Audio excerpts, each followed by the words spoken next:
Esto es Una herencia a fuego lento. Conduce Maru Toledo. Iniciamos. Vamos a dar inicio a un nuevo programita que yo espero que ustedes lo disfruten tanto como seguro lo voy a disfrutar yo. No saben cuánto lo he esperado, porque tenemos un invitado de super lujo y me da muchísimo gusto presentárselos.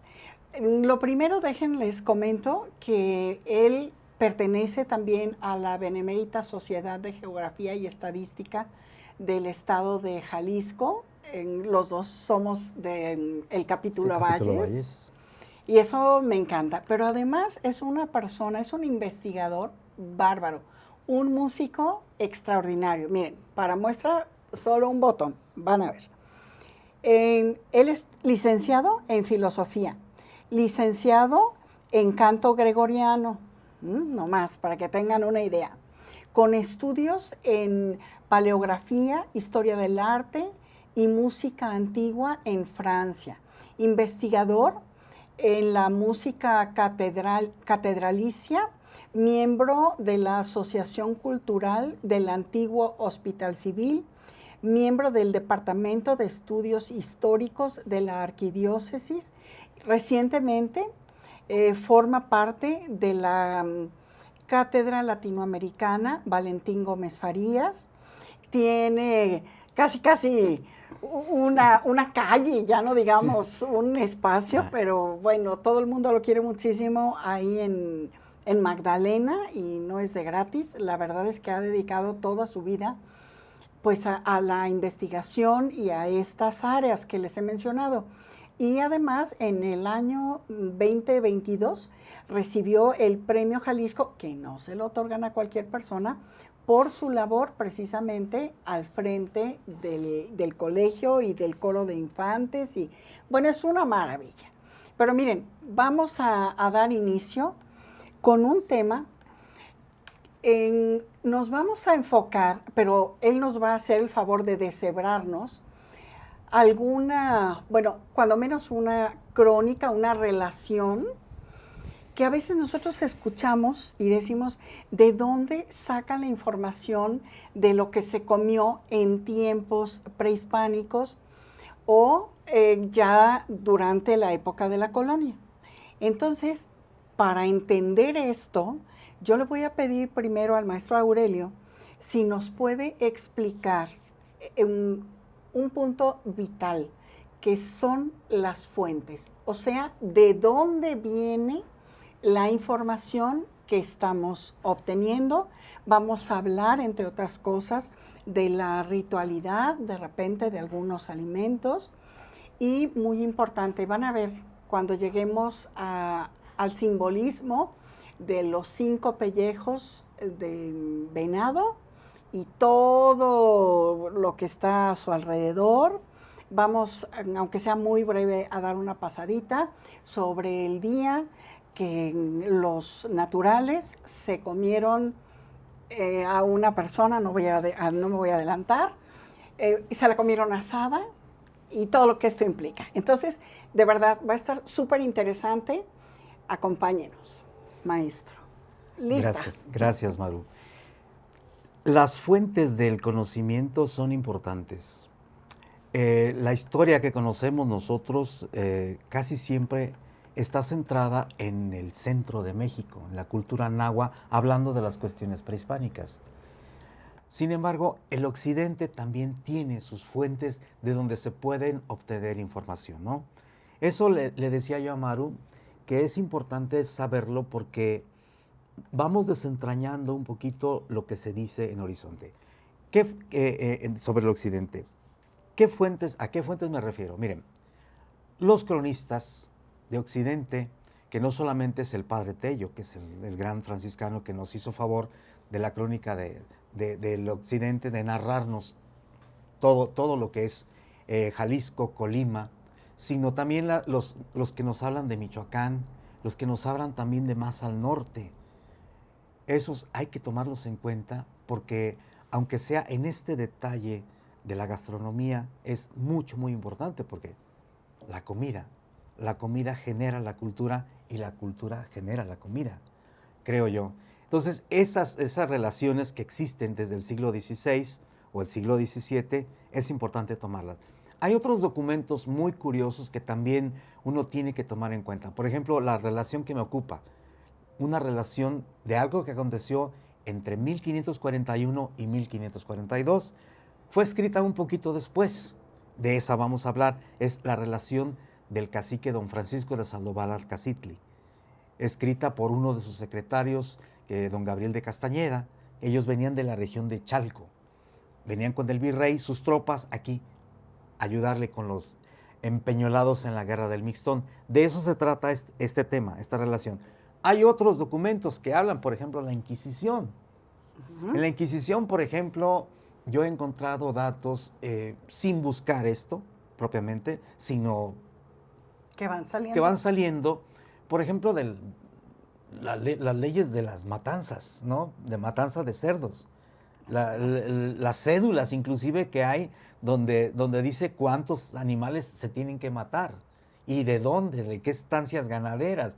Eso estaba regulado porque la carne también. Hay ciertos procesos en donde se habla inclusive de la ritualidad que tenían los judíos en eso, en la Inquisición. Esos documentos, pues, esas fuentes están todavía por desentrañarse y ojalá programas como este ayuden a ir dándole cuerpo a una historia que está por develarse sobre el occidente de México, que incluye toda esta región de Jalisco, Colima, Nayarit, Sinaloa y más al norte, lo que era la Nueva Galicia. Exactamente, la Nueva Galicia.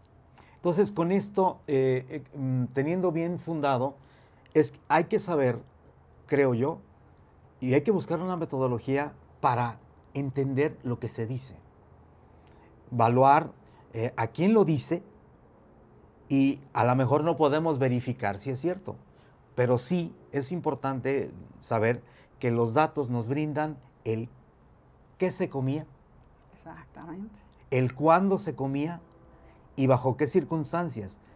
A veces dice el cómo se preparaba, que eso es muy importante. sí. Y a mí me fascina todo esto y es parte de una cultura que está subyacente, que habla de la región, sí, pero también de quien escribe. Exacto. Y eso es importante también. Y todo lo que hay entre líneas, ¿no? Sí. Que no lo dicen tal cual, pero cuando uno tiene un poquito más de antecedente, pues se deduce, se entiende, ¿no? Creo que justo lo platicábamos antes de comenzar el programa.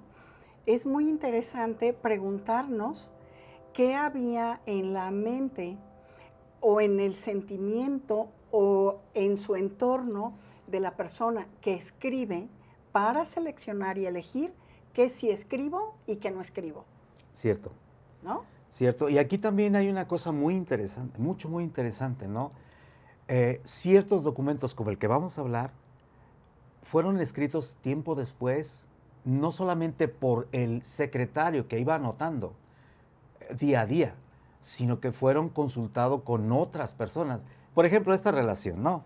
Se habla de que vinieron alrededor de 50,000 indios amigos de los españoles a apaciguar a los que se levantaron en armas desde 1539, aquí en la región de Zacatecas. Es correcto. Lo conocido como el Peñón del Mistón.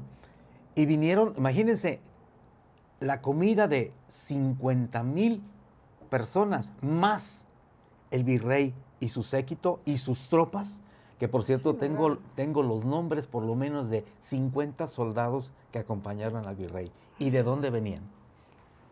¡Qué maravilla! Y esto es información porque es fascinante lo que tú decías, los contextos, las entrelíneas, ¿no? O sea, ¿quién vino? ¿Qué hizo? ¿Por qué? Exactamente. Sí. ¿Qué comió? ¿Qué comió? ¿Por qué pasó hambre? Y por qué circunstancias pasaron, ¿no?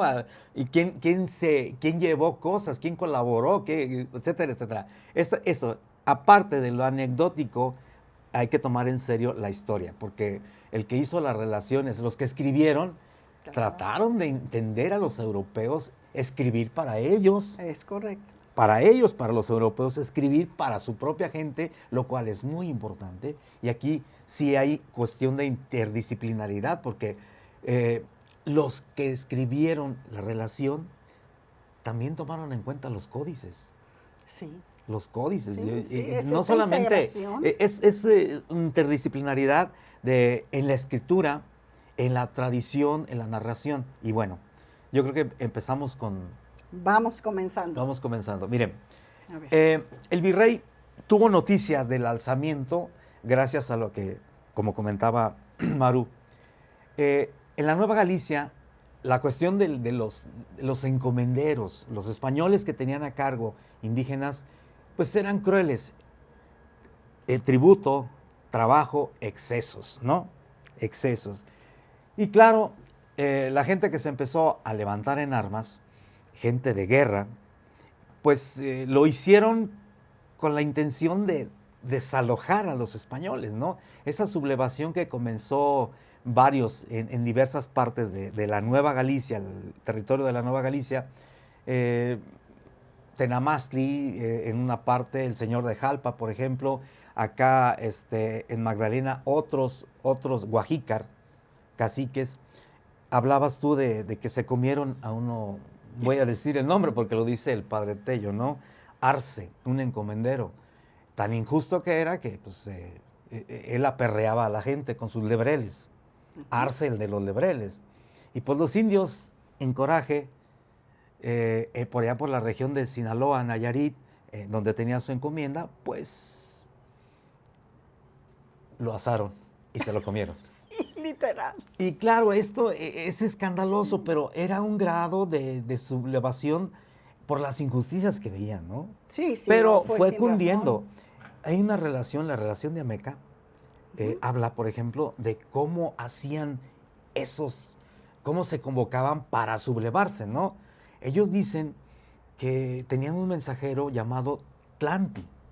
Y el Tlanti Sí, iba sí. y les decía a los demás, oigan, pues, o vamos a cazar a tal parte, se apuntan, pongan su flecha.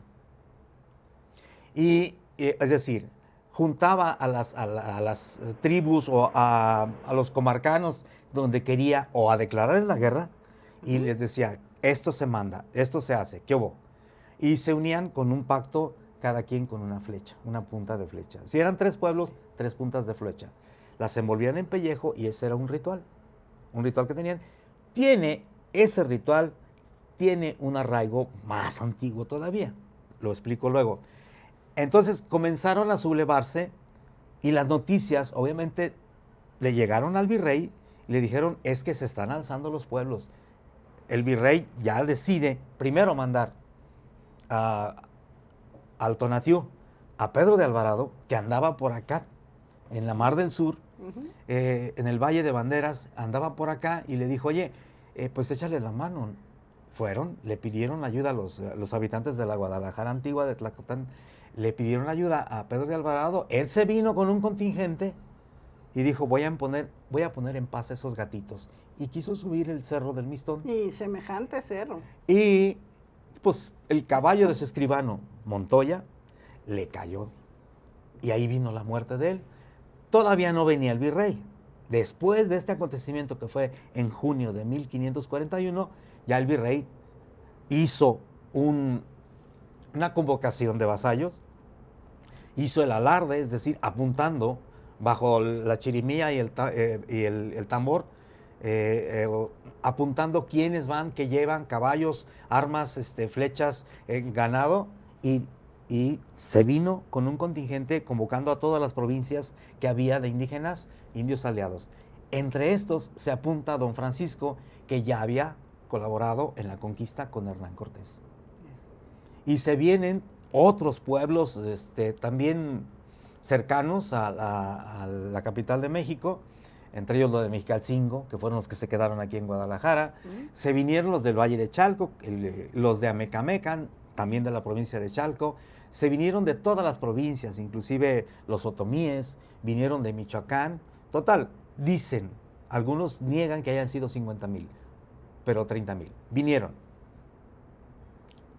Comienzan los ataques de guerra, pero la primera noticia que tenemos, de la comida, es que llegaron aquí a las cercanías del Mixtón, y entonces pone en boca, el autor de la relación, don Gabriel de Castañeda, pone en boca de uno de los españoles de esto: sea enhorabuena, y fue a traer gallinas, huevos y de comer.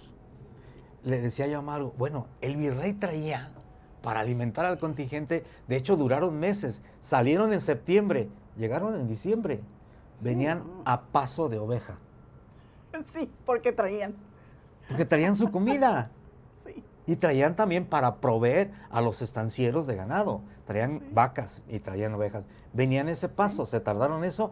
Sin embargo, los indígenas tenían que traer su propia comida, sus mujeres que les hacían la comida, sus metates y todo lo que pudieran, sus enseres para comer. Sin embargo, aquí ya la primera escasez, fueron a traer gallinas, huevos y de comer. ¿Por qué? Porque llegaron a una zona inhóspita. Sí, sí. A una zona inhóspita. Yo creo que el ganado, es mi tesis, Maru, lo dejaron aquí en Tonalá. Pues sí, porque para subirlo hasta allá. Sí, lo dejaron en Tonalá. Hay un dato muy interesante. Si han ido ustedes en Tonalá, a un lado de la nave principal está lo que era el claustro. Y las bajantes de agua del claustro tienen figura de cerdo. Fíjate, eso no he visto. No había puesto atención. Tienen figura de cerdo, o sea, lo que sean las gárgolas, lo que son las gárgolas, tienen figura de cerdo. ¿Por qué? Porque ahí estuvo uno de los primeros españoles que tuvo la granjería de puercos.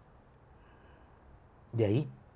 Fíjate, Por eso de ahí más. corren las carnitas hacia un lado y hacia otro.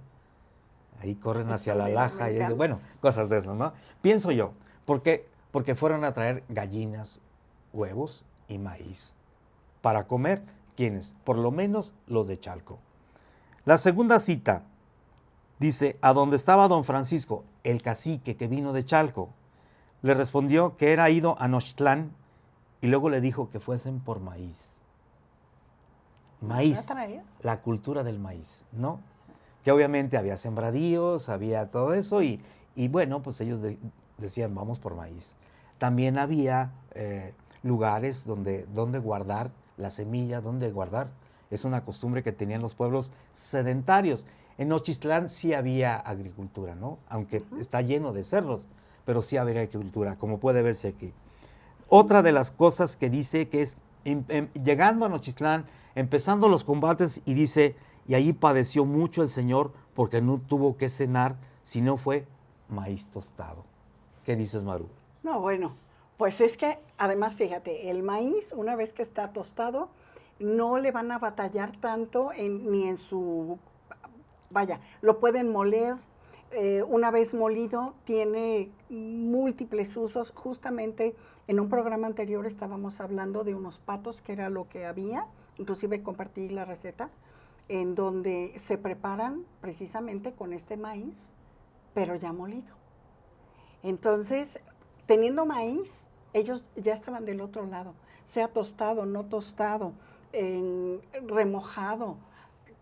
Muchas preparaciones hay y además creo que es muy importante que en el estómago realmente cae un poquito más como de peso, o sea, los hace sentir saciedad, ¿no? Lo que no sucede de repente con puras plantas de recolección y todo esto. Entonces es un complemento muy importante y digo, yo supongo que en aquel tiempo, en aquellos días tan pesados, de tanto subir peñas y digo, realmente la descripción que hacen, casi se cansa uno, ¿no? De todo lo que, sí. lo que te va diciendo. Y que suben y se despeñaron y retrocedieron y volvieron a subir. No, bueno, o sea, de verdad si uno los va siguiendo mentalmente, qué bárbaros, pobres, qué pesadísimo. Sí, luego la narración tiene muchas cuestiones anecdóticas, ¿no? Por ejemplo, no pudieron subir la artillería. Exacto. Y la artillería le iban cargando los indígenas y dijeron, hasta aquí llegamos, porque ya no se puede. ¿Sí? Ya no se puede acomodar, no se puede subir. Y obviamente la pólvora, las balas, todo eso lo iban cargando los tamemes, o sea, Sí. los cargadores indígenas, ¿no? Que Sí. debieron ser miles. Sí, sí. Y el sí, fardaje, sí. lo que se llama todo el equipaje del virrey, su séquito, todo eso, ¿no? Ahí en Ochistlán, por ejemplo, da noticia, en este mismo pasaje, da noticia de algo bien curioso que aparece también en un códice, ¿no? El virrey le dice a uno de sus secretarios, le manda y le dice, vete a Nochistlán, me traes una espada y una silla. Ah, sí. Y dice uno, a ver, espérame, la espada y la silla es simbólico, es señal de que ya habían ganado batallas. ¿Por qué la espada? La espada señala la conquista española, la espada. Sí. Entonces, en otros códices, como en el lienzo de Cuauquechula, aparece sentado el conquistador con una espada, sentado en una silla de montar. Ujú. Pero va a Nochistlán. Ahí es donde era un pueblo de indios habitado todavía, que tenía su propio señor, igual que en Jalpa, tenía su propio señor. Ahí en Nochistlán fueron las principales escenas de combate, y ahí también había españoles, porque fue la fundación de Guadalajara, la Sí, primer Guadalajara. sí, exacto, Entonces, por la eso va. primera. Pero es representativo lo que dice, ve por una silla. Yo me imagino al español cargando, subiendo la silla. ¿Te imaginas? Subiendo la silla, sí, pero tenía que hacerse para decir, aquí ganamos. Sí, poner la Poner la en espada. Flandes. Una de las formas de conquista era enterrar la espada. Sí. Así Eso como sí, una sí. de las formas que todavía se hacen los tastuanes, de pinta tu raya, es decir, las mojoneras, es decir, Sí, de aquí para allá tú, literal. de allá para acá aquí, Y se con una respeta. espada. Claro. El que gana entierra la espada.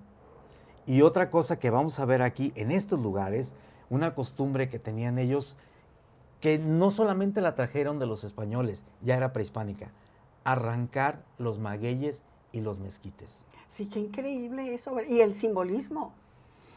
Este evento de arrancar magueyes y mezquites aparece también en el lienzo de Cuauquechula con la conquista de Guatemala. Los de Cuauquechula se unieron a Hernán Cortés. Ujú. Lo primero que hicieron fue que las ciudades a donde iban arrancaban los magueyes y los mezquites. El texto de esta relación de don Francisco dice en 3 ocasiones, arrancamos los magueyes y los mezquites. Así es. Duraron días haciendo eso. ¿A qué viene eso? Arrancar un maguey es arrancar una fuente ritual y un alimento indispensable, un objeto indispensable en la vida de los que vivían ahí. ¿El maguey qué es? No solamente es fuente de pulque, bebida, que tiene algo sagrado, ¿no? Sí, claro. Es también fuente de azúcar, es también fuente de textiles, de vestidos, es también las puntas de los magueyes para sangrarse, ritual. Y te voy a decir una cosa. Yo conocí también en su momento y me sorprendió unas blusas que se tejen solamente con la punta del maguey tratado. Entonces ponen su telar y con la punta del maguey que le dan una forma, acomodas el dedo y con eso van tejiendo. Wow. Aparte, fíjense ustedes, volviendo a la cuestión ritual, no sabemos si los habitantes de estas partes en esa época, estamos hablando de la década de 1540 y siguientes, no sabemos si seguían rituales igual que los aztecas. Se supone que en la salida de Aztlán pasaron por ahí. Están todavía los templos. El cronista describe el templo del Teúl, Sí. que ya era ruinas, pero ahí vivía gente todavía. Todavía está ese espacio. Es más, acaban de descubrir 2 atlantes en el Teúl, en las investigaciones arqueológicas. Volviendo a la ritualidad del maguey, en la tira de la peregrinación, o llamado el Códice Buturini, aparece el maguey, pero no solamente como una planta vital para la vida real de las personas, sino como un ritual. Sobre las plantas de magueyes y biznagas sacrificaban a la gente. Ahí está la ritualidad. La ritualidad. Sí. El mezquite. Bueno, aparte del maguey, dice la relación un poquito más adelante que comían barbacoa en pencas de maguey, cocida en pencas de maguey. Hablamos más adelante de eso. Pero volviendo a esto, el mezquite. El mezquite, en un sentido práctico, lo arrancaron porque ocupaban leña. Sí, bueno, en el más práctico. En el más práctico, ocupaban leña. No hay mejor leña que la de mezquite, aunque te haga llorar. Nada, es del pirul, ¿verdad? Pero, bueno, pero el mezquite también tiene un sentido ritual en los códices. Sí. Pasaron varias cosas en los mezquites. Los arrancaban para arrancarles la idolatría. Recuerden, los que vinieron con los españoles ya habían sido evangelizados, aunque también en otro códice, el Códice Telleriano Remensis, aparece en esa escena de 1541, aparece un fraile bautizando a un neófito. Esa escena dice que ya habían sido bautizados, por eso venían con más coraje, porque se rebelaron no solamente contra el imperio español, la autoridad, la encomienda, no, se rebelaron contra la fe. Exacto. Y ahí tiene que ver el ritual. Sí. Arrancar los magueyes es arrancar de raíz la fe prehispánica. Arrancar los mezquites es quitarles un simbolismo que les da vida. El mezquite como árbol, te comentaba yo, por favor repíteme lo que me decías del qué se saca del mezquite. Sí, claro. De hecho, dame un segundito para ponernos en contexto, vamos enseguida al corte y vamos a continuar, por supuesto. Dice así una línea de la relación. Y luego se fue con ella don Pedro de la Jalpa. Y luego entonces arrancaron los magueyes y cortamos los mezquites. Y otro día, que fue viernes, Día de los Reyes, no se hizo nada. Vamos al corte y volvemos. Maru Toledo le comparte una herencia a fuego lento. En un momento regresamos.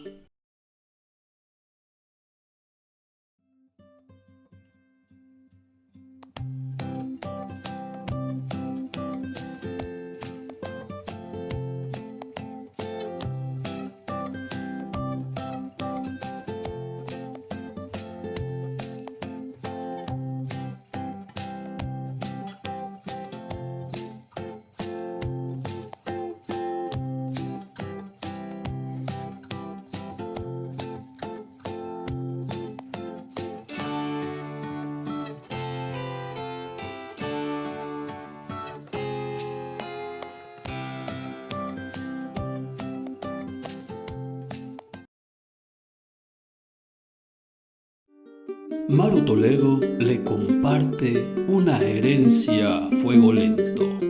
Continuamos. Pues bueno, seguimos.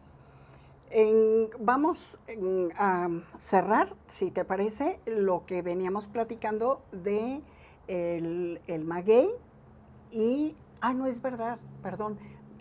Estábamos hablando de lo que se hacía o para qué servía el mezquite. El mezquite. Yo indudablemente decía yo, el sentido ritual que aparece en otros códices, también aparece en la tira de la peregrinación como un objeto que une de alguna manera el cielo con la tierra. Un árbol. Un árbol. Ustedes saben que, por ejemplo, en Oaxaca existe la alegoría del árbol de la vida, ¿no? Para los pueblos que viven en condiciones semiáridas, el mezquite es el árbol de la vida.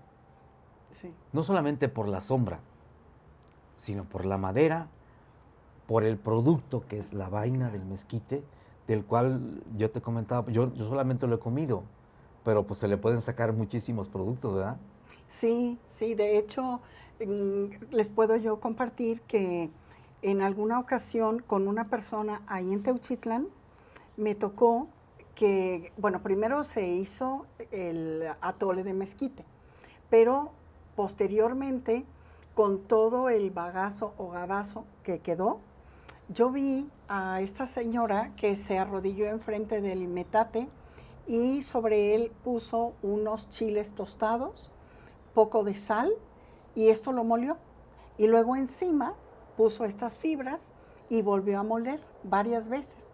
Entonces con eso obtuvo ella una pasta evidentemente fibrosa, pero una pastita muy agradable, o sea, agridulce, poco picosita, y con lo que obtuvo ahí hizo unas bolitas. Y entonces me decía, mire Maru, esto eran las golosinas de nosotros cuando éramos niños. Wow. ¿Qué tal, Aurelio? No, me quedo. Hacía falta que nos sentáramos a platicar. Sí, es cierto. No, bueno, eso que supongo yo que en esas culturas, en otros documentos, por ejemplo, se habla que tenían, por la escasez de alimentos de esas tierras, estamos hablando de Zacatecas hacia el norte, semiáridas, la fiesta, el arieto, el mitote de la pitaya. Sí. La tuna y la pitaya, o sea, hacían fiesta cuando había que cosechar los frutos estos. De esto da testimonio la relación de Álvar Núñez Cabeza de Vaca. Es cuando vieron a los indígenas celebrar a la pitaya, porque pues, es un alimento vital, ¿no? También del desierto. En la relación no se habla, en este concierto no se habla de pitayas, pero sí se habla de lo que hay. Sí, exactamente. De lo que hay, o sea, decía el texto, se come lo que hay. Es y correcto. Lo que hay se le da vitalidad. Por ejemplo, curaban y los curanderos solían llevar una calabaza. La calabaza era símbolo de que era un curandero. La calabaza como recipiente, pero también con un simbolismo.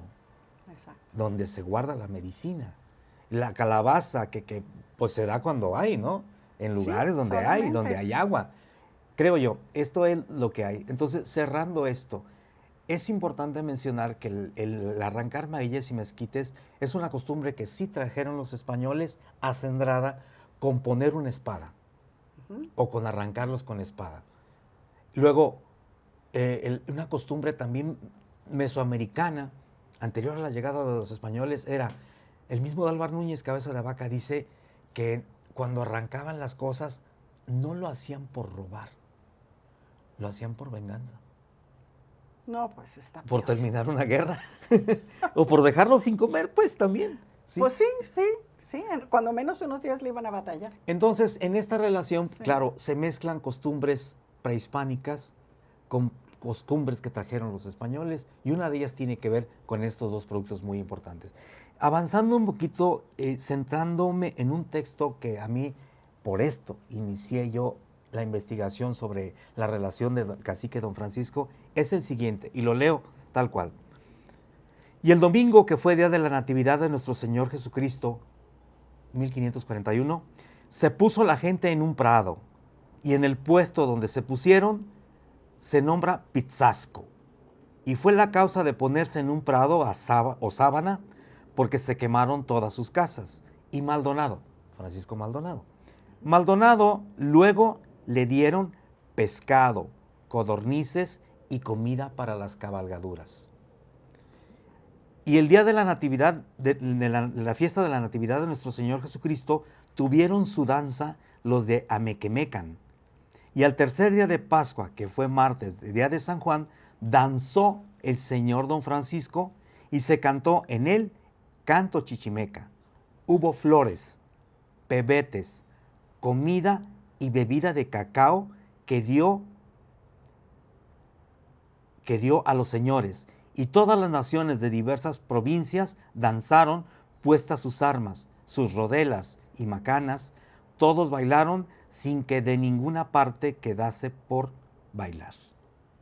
A mí me parece, sí, ya habían ganado casi todas las victorias más importantes, las batallas más importantes ya la habían logrado. Ya don Francisco había ido a dialogar, porque él hablaba, el virrey no hablaba el náhuatl, pero sí le dijo, Francisco, ve, habla. Y habló, convenció, ya se habían rendido la mayoría. Entonces, el día de la Natividad de Cristo, el 25 de diciembre de 1541, los de la Amecamecan danzaron y les dieron pescado. ¿De dónde, verdad? Te voy a decir qué pasó. Creo yo que el río Jalpa estaba lleno de peces. Pues sí. Te comento una anécdota que a mí me pasó en Zacatecas. Una vez haciendo alguna dinámica de jóvenes, me invitaron, vamos a cabalgar, maestro. Pues vamos, ¿no? Ya nos fuimos, ¿y qué vamos a comer? Nosotros traemos todo. Llegamos al arroyo, sacan un petardo, avientan el petardo, ¡pum!, los peces flotan. Hay que sacarlos, prepararlos, lavarlos y meterles jitomate, cebolla, sal. ¿Y para asarlos en qué? En pencas de nopal. Sí. Cortar la penca, meter el nopal, cerrarla, meterla a las brasas. Sí. Terminas con el pescado. Sí, sí, buenísimo. Delicioso, delicioso. No supe ni qué pescado era. Yo creo que el río Jalpa tenía bastantes peces. En ese momento tenía muchos peces. De ahí le llevaron. Aunque también después va a hablar ese don Pedro. Don Pedro era de Michoacán. Les ofreció comida 2 veces. Y en la segunda vez de Michoacán, ya cuando el virrey se iba regresando, también les lleva pescado. Pero les llevaban lo que había, codornices. ¿Qué le dieron a Maldonado? A Maldonado le dieron fardaje para las cabalgaduras. Hay un estudio también muy interesante que habla que cada caballo se comía mínimo 25 kilos de pasto, de comida. Y también les daban maíz. Les daban maíz. Alimentarlos. Sí, imagínate, no eran muchos. Yo calculo que cuando mucho la caballería que traía el virrey, que serían unos 100 jinetes, cuando mucho. Pero dale de comer a 100. De todas formas, es muchísimo. Y le dieron eso. ¿Quiénes? Los de Jalpa. Los que ya estaban vencidos. Sí. Y toda la gente se reunió en el Prado. La fiesta, eso sí, flores, pebetes, comida, bebida de cacao. Sí. ¿De dónde? Sí, pues la traen de otros lugares, pues a lo mejor parte de su bastimento. Es parte de su bastimento, ¿no? El cacao en bebida, que claro, era la bebida, aquí lo dice, de los señores. ¿Cuáles señores? Los que vinieron con el virrey. Yo tengo localizados a 3 de los señores que bailaron ese día. Don Juan de Cuitláhuac. Y ahí aparece, en varios códices aparece su imagen tal y cual. Él vino también. Vinieron otros señores junto con don Francisco. Había el famoso baile de los señores, en donde solamente los señores podían tomar cacao. Y ellos empezaban la danza. Aquí dice, se cantó el canto chichimeca. Es todo un rollo ese. No, ya me puedo imaginar. Y es todo un rollo. Después, gracias a ese momento, el mismo virrey pudo ingresar a los cantares. Don Francisco ingresó a los cantares. Don Juan, don Mateo, el de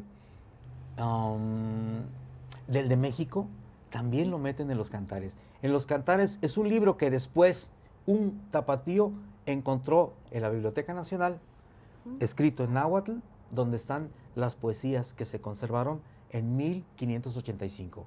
Fray Bernardino de Sahagún y los de Tlatelolco seleccionaron esos cantares y ahí aparece el canto chichimeca y ahí aparece la presencia del virrey como señor de la guerra. Qué bonito, ¿verdad? O sea, ¿cuánto hay detrás de esto? Detrás de esto. Estamos hablando obviamente de comida, pero yo creo que todos los documentos va junto. Tienen cultura. Sí. Y entendido por cultura, a veces no grandes sapiencias, no, cultura es la forma de vivir. Exactamente. La forma de vivir. Exacto. Es la forma de vivir y vivir de una manera cultivada, utilizando un término agrario, es lo que se siembra, se cuida y se cosecha. Y todo esto es cultura, los datos estos son cultura, que había música en el Peñol, allá donde estaban. Ay, sí. Danzaron con flores, aromas, yo digo, y entonces había músicos, claro que había músicos, tenían que llevar músicos. En otros códices aparecen los músicos tocando los cantos de guerra. En el lienzo de Cuauhquechula aparecen 3 veces el baile, aquí hubo 3 veces baile. 3 veces baile. Ese es mi tema principal, por eso me metí a esto. Lo de la comida es para mí añadidura. Otra cosa, añadidura. A ver, yo quiero compartirles un segmento de esta misma relación donde hace hincapié a los tamales. Miren, ahora verán. Y los palmitos, no se te olvide. Ah, sí, los palmitos. Ahorita. Bueno, entonces vamos primero con los palmitos. Sí. Aquí tengo ya listo lo de los palmitos. Dice, y de los naturales, muchos de ellos rodaron, y por debajo de ella pasa el río, y allí comió el visorrey palmitos, y todos los demás españoles y los naturales, y lo mismo comió don Francisco, y todos los principales, y con ellos se sustentaron allí todo el día, en donde vimos agua caliente. Y el lunes comenzamos a caminar y fuimos a dormir debajo de un cerro en una barranca, y por donde fuimos era muy barrancosa. Y tornó allí el señor don Francisco a comer palmitos, y todos los principales y naturales, y lo mismo los españoles, con que fueron 2 días los que se sustentaron con palmitos. ¿Y qué son los palmitos? ¿Qué tal? A ver, ¿qué son los palmitos? Pues supongo que se refiere, porque también el padre Tello menciona en sus crónicas en Nayarit, que le dieron a Nuño Beltrán de Guzmán palmitos. Yo me imagino que tiene que ver con, no sé si serán los quiotes o es otra cosa. Yo pienso que debe ser diferente. O sea, que evidentemente no es el palmito que a lo mejor algunas personas están ahorita pensando, Yo ¿no? creo que, bueno, en Sinaloa venden latas de palmitos, ¿no? Sí, pero no creo Yo que nunca sea los he así comido. como lo hemos Envasado. visto. No. Yo pensaría que quizá es como algún tipo ¿Brote? de camote, Ah, ya. alguna cosa así. ¿Raíz? ¿Como raíz? Ándale, como una raíz. Yo no lo he, o un cogollo, ¿Un cogollo también? alguna cosa así es lo que más me hace pensar, Yo pero siempre nunca me ha quedo con eso porque yo nunca he tenido contacto, he visto nada más enlatado, Ujú. el palmito, pero Sí. nunca lo he comido, nunca lo he sacado, no sé. Me imagino que forma parte de la vegetación y de la conformación alimentaria de la gente de esas tierras. Estamos hablando de Jalpa, de Nochistlán, estamos hablando de esa región entre Zacatecas, los límites de Jalisco, porque después se habla también de Yagualica de alguna manera. Esos lugares que tienen que ver con barrancas. Sí, exactamente. Ahora te voy a decir, por ejemplo, el maguey, Ujú. cuando ya dejó de estilar y ya todo, ya está hueco. Ujú. Entonces tú excavas más hacia abajo y sacas, algunas personas, yo he escuchado que le llaman huevo. Y es algo parecido al palmito. Y Oh. se lo comen, sí se cocina como tal. Oh. Y esto me hace mucho sentido porque es directo del maguey, ¿no? Que es posible que lo hayan tenido muy a la mano. Pues fíjense qué es eso. ¿Por qué no tenían que comer? Porque estaban en el cerro. ¿Sí? Estaban aislados de alguna manera de los demás, del contingente, del fardaje que llevaban y del alimento natural que comían ellos, ¿no? Sí. Después, ya cuando agarraron el carril, todos, ya cuando volvieron a juntar a su gente, pues ya volvieron a comer otras cosas. En lo que sigue es el dato, aquí en mi relación, de los tamales. Ah, Déjame a ver, y lo leo yo, vamos. ¿no? Sí, Déjame claro, lo leo yo. claro. Después,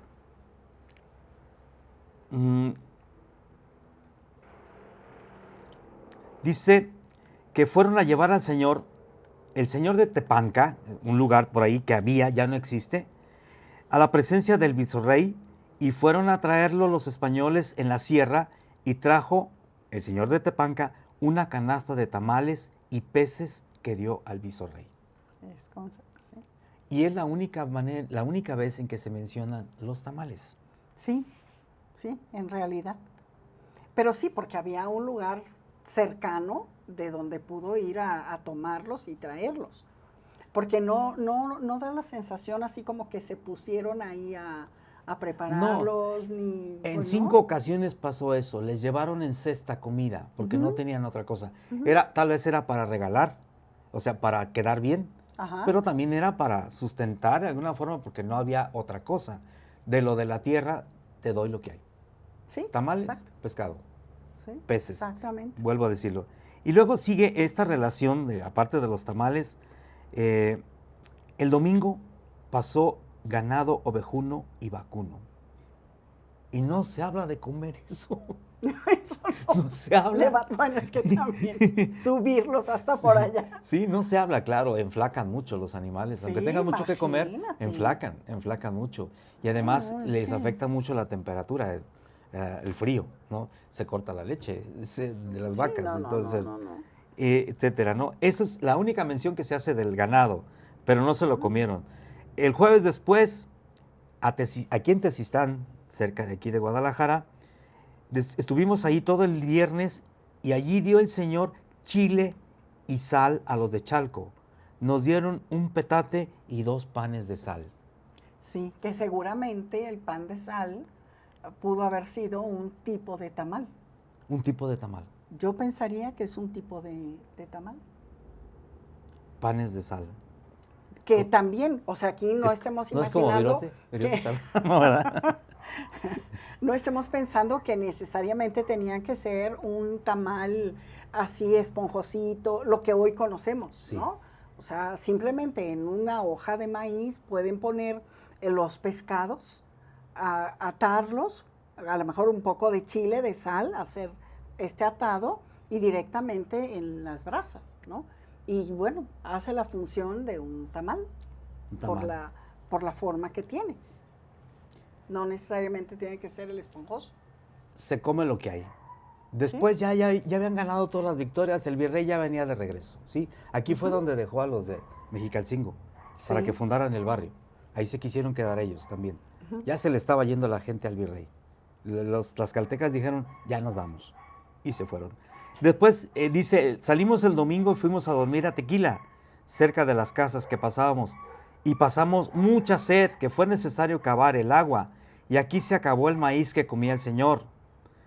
Y allí les corrieron los de San Juan, con un cestón de maíz y un cajete de frijoles, que comió en 2 días. Y al tercero hubo solo para almorzar. Y desde aquí se volvieron los tlaxcaltecas. Exacto. Un cestón de maíz y frijoles. Se come lo que hay. Exactamente. Se come lo cumple. que hay, ¿no? Que se come lo que hay. Y Es dice, correcto. en esta ocasión ya no tuvo que cenar el Señor, don Francisco, sino fue maíz tostado y pinole que lo dieron los de Tlahuecán. Ya no se pusieron chozas para dormir en ellos. Después dice que se fueron a Temisic y en la mañana cuando salimos no comió el señor don Francisco más que una frutilla amasada entre las manos y pinole que le dieron los de Tlailocán, y su caballo no comió ya maíz. Es correcto. Ahora yo te voy a decir algo ahí. Cuando mencionan la fruta, La y frutilla, ¿verdad? mencionan, sí, y mencionan, sí, la frutilla, y mencionan también el pinole. Nosotros conocemos, y todavía en algunos lugares lo hacen, esto es un postre muy, muy, muy antiguo y en esencia es prehispánico por sus ingredientes. Precisamente, por ejemplo, la tuna, la machacas, la desbaratas, la haces lo más delgada posible, más finita, y entonces esto lo calientas. Y cuando ya está tibiecito, lo sacas y vas agregando suficiente pinole. Hasta que eso te queda, el punto es cuando puedes encajar una cuchara y se queda derechita. Ese es el punto. El punto. Y este postre ellos lo conocen como posi. Posi. Posi. Primera vez que lo oigo. Ajá. Genial. Yo siempre te dije una frutilla, yo me imaginaba pues, frutilla de aquella época, ¿no? Pues, no me imaginaba qué fruta puede crecer en esas regiones, ¿no? Ya viniendo de aquí cerca de Tequila, ¿no? Pues claro, Sí. las ciruelas y todo eso, pero Claro. digo yo, una Todo frutilla, no re- me imaginaba, hasta ahorita que me dijiste eso, Ajá. que puede ser cualquier fruta que se pueda procesar hasta Sí, o sea, de mezclarla, manera ¿no? así muy básica, pues, pero que obtienes el jugo, lo tibias nada más y vas agregando el pinole. Y aquí llegamos al punto donde llegaron a Tequila, donde los pellejos, Ah, sí, que por cierto, importantísimo. no son de comer, ¿eh? Sí. No son de comer. Estamos hablando de comida, pero no. Aquí es el punto donde estando en Tequila, ustedes saben que lo mencionamos al inicio de la conversación, habían martirizado a los frailes, ¿no? Los habían martirizado. Entonces el virrey llega a ajustar cuentas. ¿Por qué? Porque 2 años antes había pasado eso. Bueno, ya casi 3. Había pasado eso del martirio de los franciscanos de Tzatlán. Llega el señor a pedirle cuentas a los de Tequila. Los de Tequila dicen, nosotros no fuimos. Fueron los de Tzatlán. Y manda llamar a los de Tzatlán. Manda por ellos, ahí en Tequila, en la barranca de Tomán. El virrey llegó, desgraciadamente, por el lado de Zacatecas, por el lado de la barranca, y ahí, en Tomán, lo que es la toma, creo yo, ahí fue donde sucedió esto.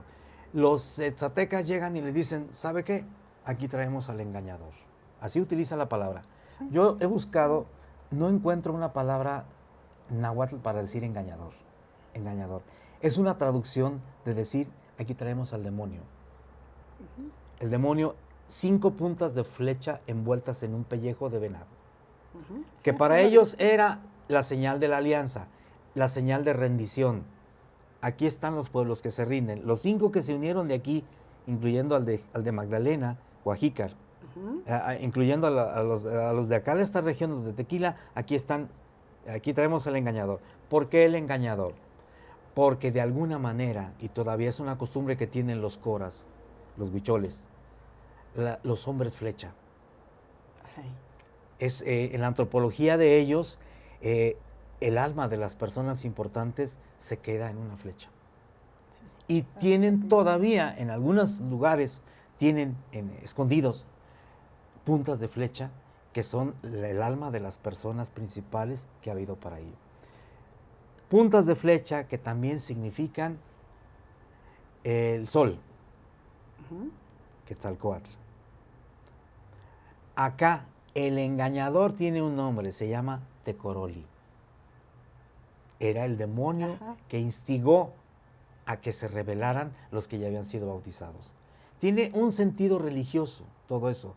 El virrey fue el más culto de los que vinieron. Él había mandado a hacer la relación de Michoacán para conocer los ritos y ceremonias. Sí. En 1540 ya se la tenían. Sí. Él vino aquí, anduvo un año antes, anduvo consiguiendo el dinero para mandar a la mar, la expedición a las Californias. El virrey vino aquí, él ya sabía todo eso. Por eso el virrey, cuando recibe las puntas de flecha, dice la relación, las tira al suelo, las comienza a pisar. Sí, no entendió. Y les dice, no, sí entendió. Sí entendió, sí permíteme. Entendió. Porque les dice, a ver, ¿están seguros que con una flecha de estas van a matar a alguien? ¿Verdad que no? Les dice con un sentido práctico, pero después, dice la relación, les comenzó a hablar de la religión. ¿Por qué? Porque el virrey sabía que detrás de eso había inclusive el famoso tlatol. El tlatol, que era un canto, un himno que compusieron para ir a cantárselo y que todos se sublevaran. Fíjate nada más. Y en ese tlatol, el Tecoroli, que era el demonio, les decía, los españoles los van a acabar. Ustedes van a poder tener las mujeres que quieran, van a comer, es más, sin que tiren flecha, van a tener que comer.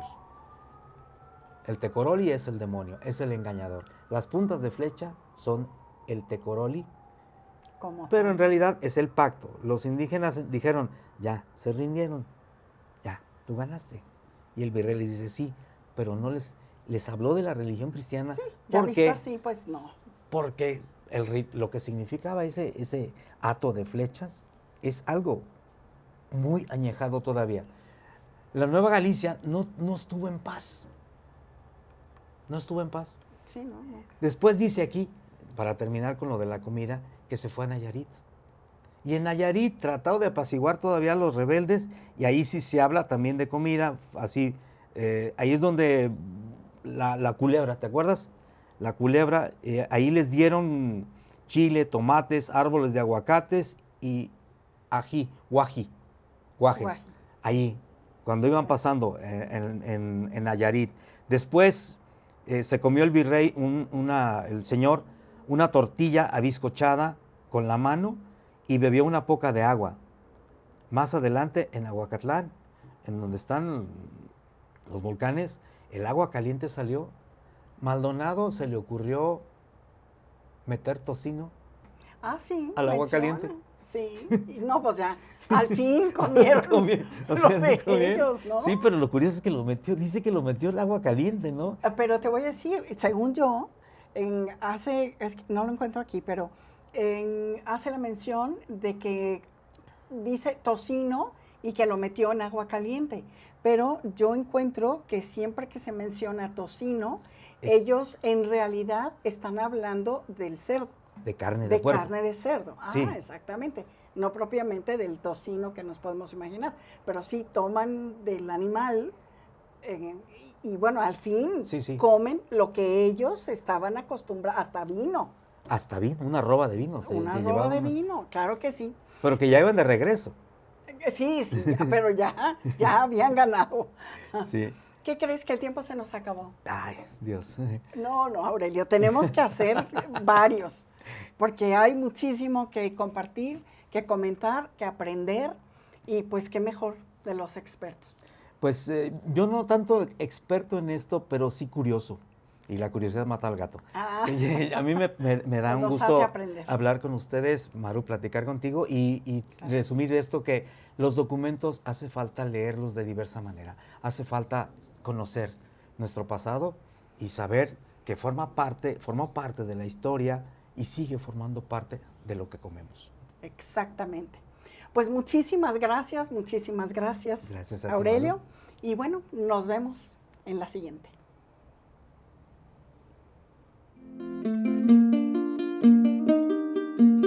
Esto fue Una herencia a fuego lento. Maru Toledo nos sorprenderá aún más en el próximo capítulo. Hasta la próxima.